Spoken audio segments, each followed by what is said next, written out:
this control. So that no, that one little word is so powerful at that moment. He's saying no to control. Of course, that's when he enters Agent Smith, blows him up, and then the interesting thing, in that very moment after Agent Smith blows up, the camera shows Neo at the end of the hallway, and he's glowing bright white. And it basically, it is showing with the glowing of bright white truth and knowledge. He finally reached the point. He knows he's the one. It is true that he is the one, and he, all the knowledge of what the Matrix is and what has to be done next is now known to Neo. So this takes us to the closing scene, and if you recall when we talked about the journey, the hero's journey, it's called in that journey it's called Return with the Elixir. So let me read to you. The closing scene is basically it begins. Well, what's neat is that it shows the kind of the Matrix, what's called the green rain or whatever, but it's the trickling numbers on the screen, and it says system failure. So it's basically saying that the Matrix is having a system failure, is kind of the symbology there. And what we hear is Neo on a phone. So we hear, I think there's even some, like a phone call dial or ring or whatever, but we hear Neo on the phone, and he's talking, and we realize he's talking to essentially the agents. He's talking to the system, to the control system, to the Matrix, to the agents. And here's what he says: I know you're out there. I can feel you now. I know that you're afraid. You're afraid of us. You're afraid of change. I don't know the future. I didn't come here to tell you how this is going to end. I came here to tell you how it's going to begin. I'm going to hang up this phone, and then I'm going to show these people what you don't want them to see. I'm going to show them a world without you. A world without rules and controls and without borders or boundaries. A world where anything is possible. Where we go from there is a choice I leave to you. So basically this is where the first movie ends, and again he's talking to control. He says, I'm going to show these people a world without you. So in the metaphor of our world, basically saying, someone standing up and saying, I'm going to show the people of the world a world without you, a world without you in control, without them as your prisoners and being your slaves. I'm going to show them a world where they are free people. The final shot, he ascends. There's two things going on here. Oh, he's flying. He really figured out the Matrix. He has control over the Matrix. But also just like, again, another religious symbolism there. After Jesus is resurrected, of course, he ascends into heaven. So there's kind of a comparison there as well. And then the movie goes right into the credits. The music that comes on is Rage Against the Machine, the band Rage Against the Machine, which even that, the name of the band, of course, is a metaphor. Rage Against the Machine would be Rage Against Control. And then if you listen to the lyrics of the particular song that comes on and plays over the credits, it's all about being angry against the controlling authority. So that is going through and breaking down the movie of The Matrix. So the final part of this podcast is the movie The Matrix. It's, first of all, on the surface, it's relevant to our everyday lives with the metaphor on the surface of control. But does it go beyond that? Is The Matrix, the world of The Matrix, is it possible?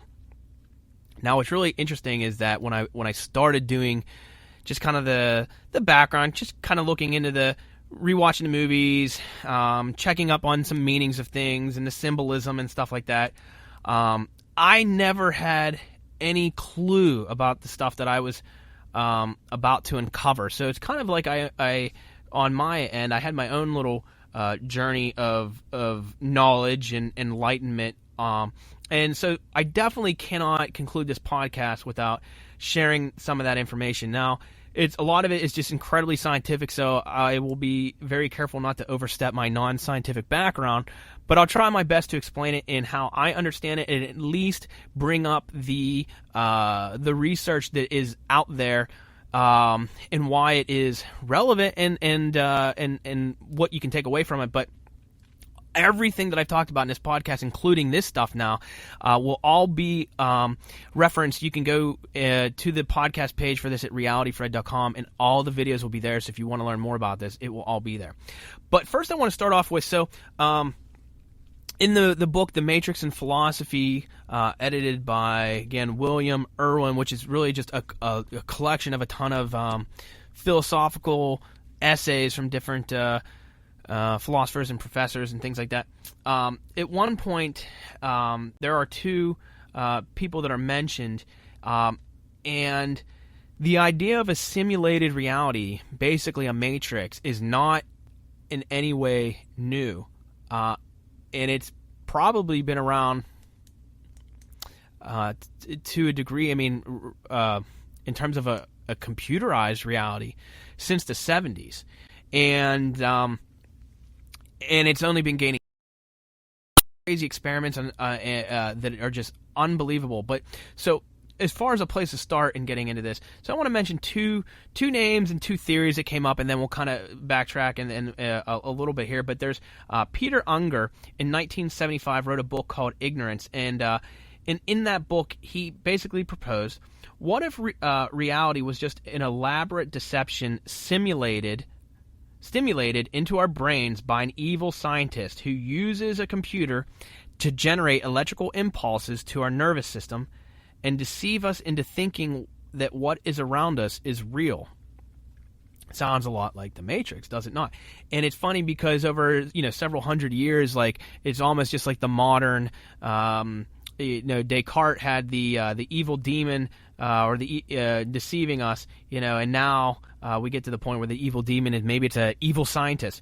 So not too much later, in 1981, Hilary Putnam wrote a book called Reason, or in a research of hers titled Reason, Truth, and History, she proposes, imagine our brains removed from our bodies and placed in vats filled with nourishing chemicals, and basically reality being stimulated into the brain. So even before, the Matrix came out in 1999, but the idea of reality just being a stimulation to the brain or the nervous system from a scientist or computers maybe new to mainstream post seeing the Matrix in 1999, but here we have 24 years earlier, starting with Peter Unger, philosophers and scientists already proposing these possibilities. Now, here in those instances, it's just proposed ideas and almost modern interpretation of philosophy from several hundred years ago.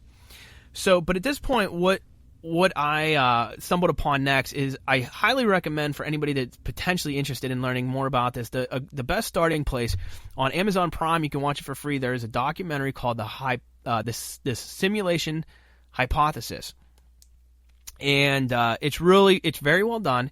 For the most part, it's all about the double slit experiment, which I'll do my best to explain. But the way it gives the background on and everything is really well done, so it puts it in context. And the documentary is kind of neat. It starts really in the 40s. It starts with the life of Einstein and all the achievements that he made and everything like that. And it proposes the two theories of reality that either we live in a world of materialism or a world of simulation. And the materialist way to look at the world would be that everything is real, that everything that around us that that we see, touch, taste, and smell is real. It's physical, and it's real. It's real despite us. So whether we are here to perceive it or not, the things are world, the universe, the stars, the planets are all here regardless of us. An interesting thing that kind of came up at that time, so in the 40s, I guess there was another scientist that basically was working on a mathematical equation, which he finished. It held, the mathematical equation worked, and it was, I believe it was the quantum entanglement theory, which I'll mention, and then I'll mention briefly an article that came out this week So how it, again, this is already something that scientists are working on today, and it just this week there was an article that came out about something with the quantum entanglement theory. But essentially, anyways, the quantum entanglement theory, the best I can understand, is essentially you can have two electrons kind of in an entanglement state. And then basically you have these two electrons where they're essentially one, that whatever the one does, the other does. Whatever happens to the one will happen to the other.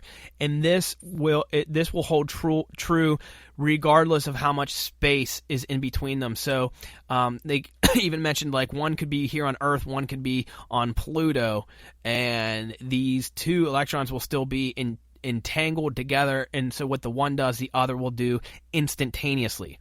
Now, the thing that immediately contradicted was that in the materialist way of thinking, and the basically the universal concept that Einstein, the way he wanted to see the universe as a material universe, nothing is faster than the speed of light. So how could something that happened here also instantaneously and simultaneously happen on Pluto? That can't happen because nothing is faster than the speed of light. And in this mathematical equation with the idea of quantum entanglement, that mathematical equation basically says that it presents a universe where there is no distance. The distance is basically like an illusion. So now you start entering the word illusion into the reality of our universe, and suddenly the idea of a simulated reality in a matrix type universe suddenly has a foot in the door. So moving on from that, basically I think it started back in the 70s. So then the documentary moves into the double slit experiment. So essentially the experiment was basically had a machine, like a gun that would fire photons or electrons out of a gun, and it would fire it through basically like there would be a divider, and then on the other side a wall, and the divider had a slit in it. So the machine would fire electrons, photons, not sure which, may matter, let's just say photons. It would fire the photons out of the gun toward the first divider. Some of the electrons would hit the divider and bounce off. Some of them would be fired and basically hit the area where the slit was, and those electrons would travel through the slit and then hit the wall on the other side. The slit was basically essentially like a vertical slit, so when you fired the electrons, the ones that went through the slit basically made a pattern on the other side that resembled the slit. It made a vertical column pattern of where these electrons essentially hit the wall and made a slit pattern. Now, when they took the divider and put two slits side by side, so two vertical slits side by side. So first, what they did was, let's talk about waves. So they took waves and they shot waves through. Now, when the waves hit the two slits, so a single wave would hit the divider, but since there was two slits, the waves would break and enter each slit. So two waves. Now, basically, the wave hits the two slits and comes out the other side as two waves. Part of the wave entering each slit, and when it comes out the other side as two waves, what essentially happens is that the waves bump into each other and interfere with each other. So it doesn't produce a pattern of two slits. Waves, which are basically, the waves would produce a different pattern called an interference pattern. So it would produce on the wall an interference pattern. The difference between the photon and the waves is that the photons were supposed to be a physical thing, and the waves were supposed to be like a non-physical thing. So it's basically shown, here's what something physical does, here's what something non-physical does. Now, when they shot the photons through the dual slit barrier, the assumption was that they would have two slit patterns on the other side. The problem was, the pattern that they actually got was an interference pattern. Basically, the pattern that the photons produce with the dual slit is what the waves produce. So you have to, the video is at realityfred.com where you can watch and learn more about this, but essentially what was going on in its simplest form was that all of a sudden something that is supposed to be physical was behaving as if it was not physical. So the question was astonishing: how can something